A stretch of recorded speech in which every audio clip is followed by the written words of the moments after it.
Assalamualaikum warahmatullahi wabarakatuh. Izin memperkenalkan diri, nama Auditia, nomor pokok mahasiswa 195302302. Saya Jenny Yudiska, NPM 1913-02-3038. Saya Sabrina Rizkia Susana, NPM 1913-023. Bentuk kelimpahan logam yang terdapat di alam atau kerak bumi sangat bergantung terutama pada reaktivitas logam yang bersangkutan, kelarutan garamnya, dan kemudahan garamnya bereaksi dengan air atau terhadap proses oksidasi. Yang pertama, logam-logam yang tidak reaktif seperti emas, perak, dan platina biasanya terdapat di alam sebagai unsurnya. Yang kedua, logam-logam yang agak reaktif biasanya terdapat sebagai sulfida, misalnya CuS, PbS, dan ZnS. Oleh karena kelarutannya sangat rendah, senyawa-senyawa sulfida ini tahan terhadap oksidasi dan tidak ada reaksi dengan air. Yang ketiga, logam-logam yang sedikit lebih reaktif diubah menjadi oksidanya, misalnya MnO2, Al2O3, dan TiO2. Yang keempat, logam-logam yang sangat reaktif membentuk garamnya, misalnya magnesium dan kalsium, terdapat sebagai karbonat, sulfat, dan silikat.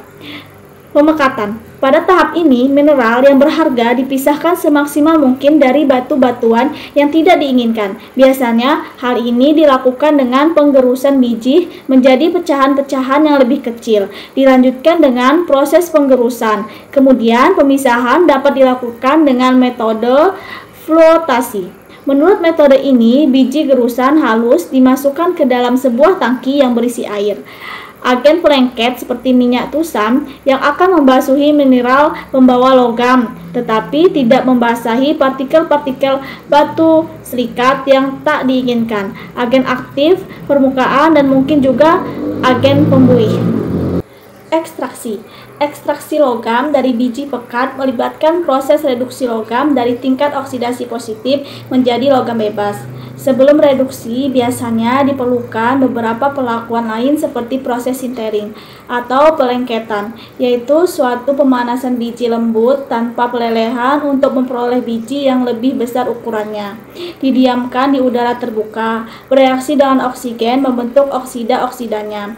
Kemudian dilakukan proses kalkining atau kalsinasi, yaitu suatu pemanasan biji karbonat atau oksida untuk membebaskan gas karbon dioksida. Selain itu, dapat juga dilakukan roasting atau pemanggangan, yaitu suatu proses pemanasan dalam oksigen atau udara di bawah titik leleh biji yang bersangkutan, yang biasanya dilakukan pada biji sulfida untuk memperoleh oksidanya. Kedua proses tersebut pada dasarnya dilakukan untuk memperoleh biji oksidanya. Permunian logam. Permunian logam kasar sangat penting ditinjau dari dua aspek. Pertama, adanya pengotor mungkin mengakibatkan logam yang bersangkutan tidak dapat dimanfaatkan sesuai dengan yang diinginkan. Misalnya, adanya arsenik dalam presentase yang sangat kecil saja sebagai pengotor umumnya dalam tembaga mengakibatkan penurunan sifat konduktivitas listrik 10-20%. Kedua, adanya pengotor dalam logam itu sendiri mungkin sangat berharga, misalnya timbel dan tembaga. Selanjutnya ada crushing. Crushing dapat didefinisikan sebagai serangkaian operasi dalam sebuah plant mineral dressing yang memiliki upaya mengecilkan bongkahan-bongkahan mineral menjadi pecahan-pecahan yang lebih kecil. Proses ini bertujuan untuk mendapatkan ukuran hasil akhir yang relatif halus, sekitar 100 mikron atau 150 mes. Crushing pada umumnya dilakukan dengan menggunakan tekanan pada permukaan biji dengan media yang kaku ataupun dengan beban impak dalam suatu wadah kaku yang dipasang. Crushing biasanya dilakukan pada kondisi kering dan terdiri dari beberapa tahap dengan reduction ratio yang kecil, berkisar antara 3-6 untuk tiap tahap. Selanjutnya ada screening. Screening pada prinsipnya menggunakan pola geometri untuk mengontrol ukuran. Secara umum digunakan untuk mengontrol ukuran mencapai ukuran 250 nanometer. Batas antara dua metode tersebut bergantung dari beberapa faktor seperti jenis biji, perencanaan plan, dan lain-lain. Performa dari screening ini ditentukan oleh 3 parameter, yaitu motion atau pergerakan, selanjutnya ada kemiringan, dan media strength. Selanjutnya, grinding. Grinding adalah proses terakhir dari comminution, di mana proses kerjanya menggunakan prinsip gabungan dari impak atau tumpukan dan abrasi pada biji dengan gerakan bebas dari media yang tidak terhubung dengan sesuatu seperti root, bola pejal, ataupun pebble. Pada proses grinding, partikel direduksi dari 5 sampai 250 mm menjadi 10 sampai 300 nanometer. Grinding biasanya dilakukan pada kondisi basah untuk mendapatkan slurry yang akan diumpankan pada proses concentration. Meskipun ada beberapa keadaan dari grinding yang dilakukan pada kondisi kering, namun dilakukan pada aplikasi yang terbatas. Sebagian besar batu-batuan yang tak diinginkan tenggelam ke dasar tangki. Partikel-partikel yang terbasahi oleh air seperti pengotor berada di dasar tangki. Adapun partikel yang tidak terbasahi menempel pada busa dan mengapung di atas permukaan tangki. Berdasarkan metodenya, Classifier dibedakan menjadi 3 jenis, yaitu yang pertama, klasifikasi dalam kondisi basah dengan hydrocyclone, proses pemisahan partikel dengan memanfaatkan gaya sentrifugal, kisaran ukuran partikel yang dihasilkan dari 100 sampai 10 mikron.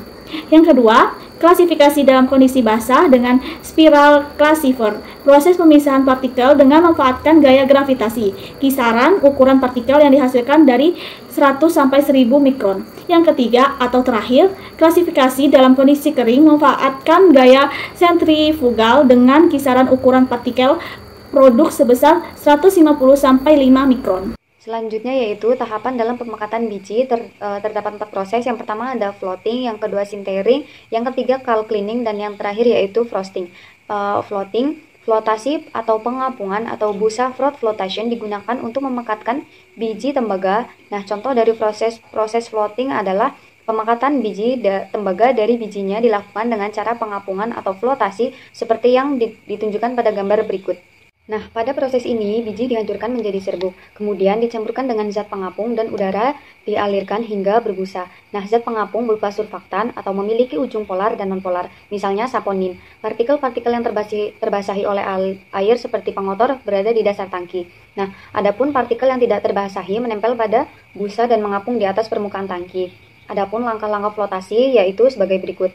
Nah, yang pertama yaitu biji yang telah dihaluskan dimasukkan ke dalam tangki berisi cairan dan agen pelengket. Nah, misalnya yaitu minyak tusan atau pin oil.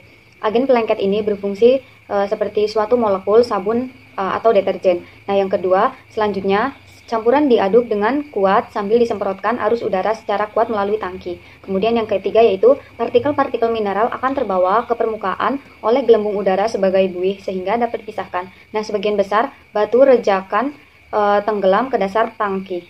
Nah, selanjutnya yaitu proses sintering. Nah, proses sintering adalah suatu proses pemadatan dari sekumpulan serbuk pada suhu tinggi mendekati titik leburnya hingga terjadi perubahan struktur mikro seperti pengurangan jumlah dan ukuran pori, pertumbuhan butir. Nah, proses sintering ini meliputi 3 tahap mekanisme pemanasan. Nah, yang pertama yaitu pre-sintering. Nah, pre-sintering merupakan proses pemanasan yang bertujuan untuk yang pertama mengurangi residual stres akibat proses kompaksi atau grain density. Kemudian yang kedua yaitu pengeluaran gas dari atmosfer atau pelumas padat yang terjebak dalam porositas bahan komposit atau degassing. Yang ketiga yaitu menghindari perubahan temperatur yang terlalu cepat pada saat proses sintering atau shock thermal. Temperatur pre-sintering biasanya dilakukan pada 1/3 TM atau titik leleh. Nah, mekanisme yang kedua yaitu difusi permukaan. Nah, pada proses pemanasan, untuk terjadinya transportasi massa pada permukaan antar partikel serbuk yang saling berinteraksi dilakukan pada proses temperatur sintering 2/3 TM. Nah, atom-atom pada permukaan partikel serbuk saling berdifusi antar permukaan sehingga meningkatkan gaya kohesivitas antar partikel.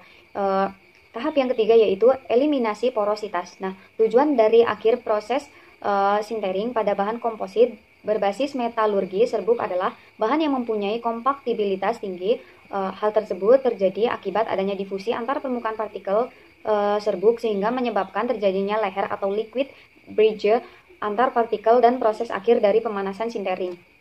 Tahapan dalam pemekatan biji yang ketiga yaitu ada calcining. Calcining adalah dekomposisi panas material. Nah, contohnya dekomposisi hidrat seperti ferik hidroksida menjadi ferik oksida dan uap air atau dekomposisi kalsium karbonat menjadi kalsium oksida dan karbon dioksida. dan atau besi karbonat menjadi besi oksida. Proses kalsinasi membawa dalam variasi tungku atau furnace, termasuk self-furnace, rotary kilns, dan fuel diesel bed reactor. Nah, misalnya yaitu 4 FeCO3 plus O2 menjadi 2 Fe2O3 plus 4 CO2 gas. Nah, tahapan dalam pemekatan biji yang keempat yaitu ada roasting. Nah, roasting atau pemanggangan yaitu suatu proses pemanasan dalam oksigen atau udara di bawah titik leleh biji yang bersangkutan yang biasanya dilakukan pada biji sulfida untuk memperoleh oksidanya. Misalnya yaitu 2Pb plus 3O2 menjadi 2PbO plus 2SO2. Nah, dari proses cleaning dan proses roasting tersebut pada dasarnya dilakukan untuk memperoleh biji oksidanya. Nah, proses untuk ekstraksi, reduksi, dan pemurnian logam secara umum dibagi menjadi 3 macam, yaitu metalurgi, yaitu pirometalurgi, elektrometalurgi, dan hidrometalurgi. Ekstraksi dalam metalurgi memiliki 3 tahapan. Yang pertama, pirometalurgi, yang kedua, hidrometalurgi, dan yang ketiga, elektrometalurgi. Pirometalurgi adalah reaksi kimia yang dilaksanakan pada temperatur tinggi. Misalnya dalam smelting atau peleburan atau pelelehan, reduksi mineral menghasilkan lelehan logam yang dapat dipisahkan dari batuan yang tak diinginkan. Dalam proses reduksi ini biasanya dipakai karbon atau logam lain. Oksida-oksida hasil pemanggangan biji sulfida atau hasil kalsinasi biji karbonat tersebut umumnya direduksi dengan peleburan oleh karbon. Contohnya, besi, zinc, dan tembaga. Hidrometalurgi merupakan istilah umum untuk suatu proses yang melibatkan air dalam ekstraksi dan reduksi logam. Dalam proses peluluhan atau pelumeran, logam atau senyawanya terlarut dan lepas dari bijinya, atau langsung keluar dari endapan biji oleh air, sehingga terbentuk larutan logam tersebut dalam air. Larutan ini dapat dimurnikan dan setelah itu senyawa logam murni dapat direduksi langsung menjadi logamnya. Sedangkan jika yang terbentuk berupa endapan dapat dipisahkan dengan penyaringan. Larutan hasil peluluhan sering dapat diregenerasi dan dipakai kembali untuk proses peluluhan. Keuntungan hidrometalurgi. Yang pertama, biji tidak harus dipekatkan, melainkan hanya dihancurkan menjadi bagian-bagian yang lebih kecil. Yang kedua, pemakaian batu bara dan kokas pada pemanggangan biji dan sekaligus sebagai reduktor dalam jumlah besar dapat dihilangkan. Yang ketiga, polusi atmosfer oleh hasil samping pirometalurgi sebagai belerang dioksida, arsenik, 3 oksida, dan debu tungku dapat dihindarkan. Yang keempat, untuk biji-biji peringkat rendah, metode ini lebih efektif. Elektrometalurgi merupakan suatu proses reduksi mineral atau pemurnian logam menggunakan energi listrik, contohnya natrium dan aluminium. Selanjutnya yaitu tahapan pemurnian logam dan metalurgi. Nah, pemurnian logam kasar sangat penting ditinjau dari 2 aspek. Yang pertama yaitu adanya pengotor yang mungkin mengakibatkan logam yang bersangkutan tidak dapat dimanfaatkan sesuai dengan yang diinginkan. Misalnya, adanya arsenik dalam persentase yang sangat kecil saja. Sebagai pengotor, umumnya dalam tembaga mengakibatkan penurunan sifat konduktivitas listrik 10-20%. Yang kedua, adanya pengotor dalam logam itu sendiri mungkin sangat berharga, misalnya timbal dan tembaga. Metode untuk pemurnian logam kasar meliputi pemurnian yang pertama elektrolitik, misalnya tembaga. Yang kedua yaitu oksidasi pengotor yang harus dipisahkan, misalnya untuk besi. Yang ketiga, destilasi logam dengan titik didih rendah seperti untuk raksa, zinc, dan nikel. Yang keempat yaitu pemurnian zona atau zone refining, seperti gambar di bawah ini. Gambar tersebut merupakan bagian metode zone refining atau pemurnian metal. Nah, pemurnian zona merupakan teknik pemurnian logam dengan hasil pemurnian yang sangat tinggi. Nah, teknik ini berdasarkan pada kenyataan bahwa pengotor lebih mudah larut dalam fase cairan daripada fase padatan. Dalam proses ini, batangan logam yang akan dimurnikan dilewatkan secara perlahan ke dalam kumparan pemanas listrik yang mengakibatkan logam meleleh dan pengotor larut di dalam fase lelehan logam. Batangan logam bergerak terus maju dan ketika keluar dari kumparan pemanas, maka bagian ujung luar menjadi dingin dan segera memadat kembali. Sedangkan pengotor akan tetap tertinggal larut dalam zona pelelehan di dalam kumparan pemanas. Karena batangan logam bergerak maju terus, maka batangan yang keluar dari kumparan menjadi beku, murni, dan semakin panjang. Sehingga pada akhirnya sebagian besar pengotornya terkumpul pada bagian ujung belakang, dan hal ini dapat dipisahkan dengan pemotongan. Selanjutnya yaitu saya akan menjelaskan terkait alloy. Apabila leburan dari 2 macam atau lebih logam dicampurkan atau leburan suatu logam dicampur dengan unsur-unsur non-logam, kemudian campuran yang terjadi didinginkan, maka akan diperoleh suatu padatan. Padatan tersebut merupakan senyawa ionik, campuran sederhana atau alloy. Kemungkinan mana yang akan terjadi tergantung pada sifat kimia serta ukuran relatif dari atom unsur yang dileburkan. Alloy dapat terbentuk apabila dalam padatan yang diperoleh, atom-atom yang ada tidak saling bereaksi serta tidak sekedar bercampur satu dengan yang lain, dan masih menunjukkan sifat-sifat logam. Alloy disebut dengan lakur atau padatan. Alloy dapat merupakan larutan zat padat atau solid solution dengan komposisi yang sangat bervariasi atau senyawa antar logam intermetallic compound dengan komposisi dan struktur internal tertentu. Jenis alloy, ciri-ciri alloy, sifat fisik, dan contohnya. Yang pertama ada alloy selitan. Dalam kristal logam, yang atomnya membentuk susunan kubus berpusat badan, terdapat tempat-tempat selitan. Jumlah tempat selitan tersebut banyak sekali. Atom logam yang lain atau atom non-logam yang ukurannya sama atau lebih kecil dari ukuran tempat selitan yang ada dapat menempati tempat selitan tersebut sehingga terbentuk alloy selitan. Ditempatinya tempat-tempat selitan oleh atom-atom logam atau oleh atom-atom non-logam yang ukurannya sama atau lebih kecil dianggap tidak merubah struktur dari atom-atom kristal logam murni. Alloy selitan dibagi menjadi dua macam, yaitu alloy selitan acak atau random dan alloy selitan teratur. Yang pertama, alloy selitan acak. Atom-atom dari unsur yang dipadukan mengisi tempat-tempat selitan pada logam induk secara acak. Dan alloy selitan teratur adalah atom-atom dari unsur yang dipadukan mengisi tempat-tempat selitan pada logam induk secara teratur dan berulang atau periodik. Salah satu model susunan atom-atom pada alloy selitan, acak, dan teratur adalah sebagai berikut. Berikut adalah gambar dari macam-macam alloy, yaitu alloy acak dan alloy selitan teratur. Yang pertama adalah gambar logam murni yang disimbolkan dengan warna hitam, dan gambar kedua dan ketiga merupakan alloy selitan acak dan alloy selitan teratur, di mana simbol merah adalah logam dari unsur yang dipadukan menempati tempat selitan. Kedua, terdapat alloy substitusi. Pada alloy substitusi, atom-atom dari unsur yang dipadukan menggantikan sebagian atom-atom dari logam murninya. Alloy substitusi terjadi apabila ukuran dari atom-atom unsur yang dipadukan lebih besar dari ukuran tempat selitan tetrahedral dan tempat selitan oktahedral yang ada di dalam kristal logam murninya.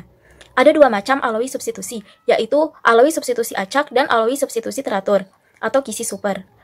Pada alloy substitusi acak, atom-atom dari unsur yang dipadukan menggantikan posisi dari sebagian atom-atom logam murni yang secara tidak teratur. Pada alloy substitusi teratur, atom-atom dari unsur yang dipadukan menggantikan posisi dari sebagian atom-atom logam murninya secara teratur dan periodik. Salah satu model susunan atom-atom pada alloy substitusi acak dan alloy substitusi teratur adalah sebagai berikut. Jadi yang disimbolkan warna hitam itu adalah atom dari logam induk yang terdapat pada logam murni. Dan gambar kedua dan ketiga merupakan alloy substitusi acak dan alloy substitusi teratur dengan simbol biru, yaitu atom dari unsur yang dipadukan menggantikan atom dari logam induk. Seperti halnya pada pembuatan alloy selitan, alloy substitusi acak diperoleh apabila leburan alloy didinginkan secara cepat. Untuk memperoleh alloy substitusi teratur, perlu pendinginan lebur alloy secara lambat. Menurut Home dan Rotary, alloy substitusi dengan segala komposisi dapat terjadi antara dua macam logam apabila tiga syarat di bawah ini terpenuhi, yaitu yang pertama, perbedaan jari-jari atom logam yang dipadukan tidak lebih dari 15%. Yang kedua, dua logam yang dipadukan memiliki struktur kristal yang sama. Yang ketiga, dua logam yang dipadukan memiliki sifat kimia khususnya elektrovalensi yang sama. Nikel dan titanium membentuk alloy yang disebut dengan nitinol. Nitinol memiliki sifat yang istimewa karena dapat mengingat bentuknya semula sehingga seringkali disebut dengan alloy yang memiliki ingatan. Nitinol memiliki banyak kegunaan, seperti untuk bingkai frame kacamata. Dalam bidang kedokteran, nitinol dapat digunakan untuk membuat kawat perapi gigi dan untuk mengganti persendian tulang paha yang rusak. Alloy substitusi yang mengandung lebih dari dua macam logam juga dapat membentuk alnico, misalnya. Merupakan alloy yang digunakan untuk membuat magnet pada pengeras suara, sehingga memiliki sifat magnetik. Alloy dibuat secara komersial dengan melelehkan logam aktif, kemudian lelehan yang dihasilkan didinginkan, dan selanjutnya ditumbuk menjadi bubuk halus. Bubuk ini kemudian dapat dicadar untuk ukuran partikel tertentu tergantung pada aplikasi yang digunakan. Komposisi alloy awal sangatlah penting karena proses pendinginan menghasilkan berbagai fase yang berbeda-beda, yang memiliki sifat-sifat pelindian yang berbeda pula. Selama proses pendinginan, sejumlah kecil logam dapat ditambahkan. Hal ini dilakukan untuk meningkatkan aktivitas katalitik. Adapun proses paduan logam, besi, misalnya baja. Baja diproduksi dalam dapur pengolahan baja dari besi kasar baik padat maupun cair, besi bekas, dan beberapa paduan logam. Ada beberapa proses pembuatan baja, diantaranya adalah Yang pertama, proses konvektor terdiri dari satu tabung yang terbentuk tabung bulat lonjong dengan menghadap ke samping sistem kerja. Yang pertama, dipanaskan dengan kokas sekitar 1500 derajat Celcius. 2. Dimiringkan untuk memasukkan bahan baku baja 1/8 dari volume konvektor. Yang ketiga, kembali ditegakkan. Yang keempat, darah dengan 1,5 sampai 2 atm dihembuskan dari kompresor. Yang terakhir, setelah 20-25 menit konvektor dijungkirkan untuk mengeluarkan hasilnya. Pada proses ini, zat karbon monoksida dapat menyerap zat asam dari ikatan-ikatan besi zat asam pada suhu tinggi. Pada pembakaran suhu tinggi 18.000 derajat Celcius dengan udara panas, maka dihasilkan suhu yang dapat menyelenggarakan reduksi tersebut. Agar tidak terjadi pembutuhan karena proses berlangsung, maka diberi batu kapur sebagai bahan tambahan. Bahan tambahan bersifat asam apabila biji besinya mempunyai sifat basa dan sebaliknya bahan tambahan diberikan yang bersifat basa apabila biji besi seperti asam. Gas yang terbentuk dalam dapur tinggi selanjutnya dialirkan keluar melalui bagian atas dan ke dalam pemanas udara. Yang dimasukkan terak ini kemudian dipisahkan. Proses reduksi di dalam dapur tinggi tersebut berlangsung sebagai berikut. Zat arang dari kokas terbakar menurut reaksi C plus O2 menghasilkan CO2. Sebagian dari CO2 bersama dengan zat arang membentuk zat yang berada di tempat yang lebih atas yaitu gas CO. CO plus C menghasilkan 2CO. Di bagian atas dapur tinggi pada suhu 300-800 derajat Celcius, oksid besi yang lebih tinggi diubah menjadi oksida yang lebih tinggi diubah menjadi oksida lebih rendah. Oleh reduksi tidak langsung dengan CO tersebut menurut prinsip FeO plus CO menghasilkan 2FeO plus CO. Pada waktu proses berlangsung, muatan turun ke bawah dan terjadi reduksi tidak langsung menurut prinsip FeO plus C menghasilkan Fe plus CO. CO yang terbentuk itulah yang naik ke atas untuk mengadakan reduksi tidak langsung tadi. Setiap 4-6 jam dapur tinggi dicerat, pertama dikeluarkan teraknya dan baru kemudian besi. Besi yang keluar dari dapur tinggi disebut besi kasar atau besi mentah yang digunakan untuk membuat baja pada dapur pengolahan baja atau dituang menjadi balok-balok tuangan yang dikirimkan pada pabrik-pabrik pembuatan baja sebagai bahan baku. Selanjutnya ada proses dapur cawan. Proses kerja dapur cawan dimulai dengan memasukkan baja bekas dan besi kasar dalam cawan. Kemudian dapur ditutup rapat lalu dimasukkan gas-gas panas yang memanaskan sekeliling dan muatan dalam cawan akan mencair. Baja cair tersebut siap dituang untuk dijadikan baja-baja istimewa dengan menambahkan unsur-unsur paduan yang diperlukan. Selanjutnya ada proses dapur kopel. Yang pertama, pemanasan pendahuluan agar bebas dari uap cair. Yang kedua, bahan bakar atau arang kayu dan kokas dinyalakan sekitar 15 jam. Yang ketiga, kokas dan udara dihembuskan dengan kecepatan rendah hingga koka 700-800 mm dari dasar tungku. Lalu besi kasar dan baja bekas kira-kira 10-15% per jam dimasukkan. Yang terakhir 15 menit baja cair dikeluarkan dari lubang pengeluaran.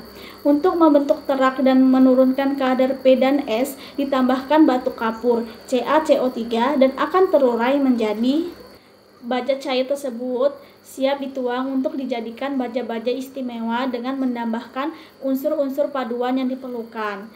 Selanjutnya, proses dapur kopel. Yang pertama, pemanasan pendahuluan agar bebas dari uap cair. Yang kedua, bahan bakar atau arang kayu dan kokas dinyalakan sekitar 15 jam. Yang ketiga, kokas dan udara dihembuskan dengan kecepatan rendah hingga kokas 700-800 mm dari dasar tungku. Lalu besi kasar dan baja bekas kira-kira 10-15% ton per jam dimasukkan. Yang terakhir 15 menit baja cair dikeluarkan dari lubang pengeluaran. Untuk membentuk terak dan menurunkan kadar P dan S ditambahkan batu kapur CaCO3 dan akan terurai menjadi CaCO3 menghasilkan CaO plus CO2. CO2 akan bereaksi dengan karbon CO2 plus C menghasilkan 2CO. Gas CO yang dikeluarkan melalui cerobong panasnya dapat dimanfaatkan untuk pembangkit mesin-mesin lain. Penggunaan aloi dalam kehidupan sehari-hari. Yang pertama ada emas putih. Emas putih merupakan aloi dari emas dengan nikel atau aloi dari emas dengan palladium. Emas putih kadang-kadang mengandung unsur logam seperti perak, tembaga, dan zinc dalam jumlah yang sangat kecil. Emas putih memiliki kilau seperti kilau platina. Sekarang, nikel jarang digunakan untuk membuat emas putih, dikarenakan dapat membuat reaksi tertentu terhadap seseorang yang menggunakan perhiasan dari emas dengan perak atau palladium. Kandungan emas putih adalah 18 karat sama dengan kandungan pada emas kuning 18 karat. Yang kedua, ada mesin pendorong jet. Aloi memiliki manfaat yang sangat penting dalam mengembangkan teknologi dan ilmu pengetahuan. Dengan digunakannya bahan-bahan aloi pada mesin pendorong jet, maka proses aviation dalam mesin jet berjalan dengan lancar dan lebih aman. Yang ketiga, pesawat terbang. Penggunaan bahan-bahan aloi pada badan pesawat sehingga memberikan berat yang sangat ringan dengan kemampuan bertahan yang kuat. Teknologi aloi ini memberikan kita teknologi transportasi udara yang sangat nyaman dan luar biasa.